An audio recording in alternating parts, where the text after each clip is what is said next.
Сен өзіңше болып кеттің. Сонша ашқан филиалдарыңды көтере алмайсың, ақша сені көтеріп кетті. Не деген инсандар менде саны көп. Не үшін? Сен массаж істемейсің, маған массаж істеп бер өзің деп прямо жерге ұрған инсандарым болады тіпті менде. Құрметті замандастар, мен қазір массаж істеп отқан жоқпын. Дұрыс, 5-6 жыл алдын істедім өзім. Енді қазір күнде 3 филиал аштық, міне Аллаға шүкір.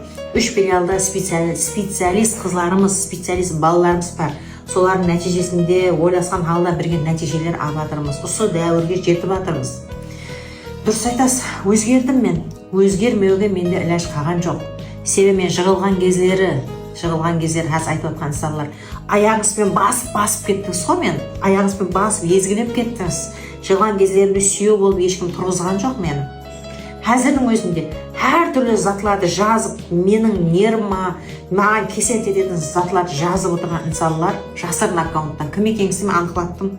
Өздеріме жақын достарым айтады, дұшпанда дейді, сені жауды сырттан ізлеме дейді, өзіңнің ішінде дейді. Өзімен бірге сырлас болып, бір нанды уақытында бөлісіп жеген достарым жасырын аккаунттан, әр түрлі аккаунттан атын өзгертіп жазып, сонша негативтің бәрін жазып отқан солар. Кешіріп қоясылар. Мен сол Гүлбахарман дейді. Жақсыға жақсы, жаманға жаман. Қазақта бір гәп бар. Еңкейгенше еңкей дейді.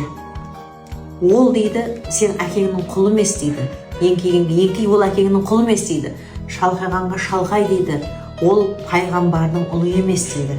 Мен сондай, кім мені сыйласа, мен сол сыйлағанның құлыман. Кім қақайса, мен де қақаямын, себебі ол ешқашан пайғамбардың ұлы емес.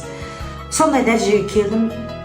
Себебі адам күшті болады екен да, басы диуалға бір тиеді, ақыры бағылай қанат деп көздерінің қан тамшылары тамған кездері қайта айтады ғой, сүттен аузы күйген дейді, қорыққаннан қатықтан үрлеп ішеді дейді. Мен қатықты үрлеп ішетін дәрежеге келдім. Маған өкпелеме. Мен өзім массаж істемеймін. Қазір күнде істеп жатырмын. Кімлерге? Өзімнің кеуілім саған инсанларға маған сигнал береді. Өзім кеуілім саған инсанларға істеп жатырмын. Кейде пұл алмай да істеп жатырмын мысалы. Бірақ жаңағыдай айтқанларға мен істемеймін. Сіз мәжбүр емеспін сізге массаж істеуге.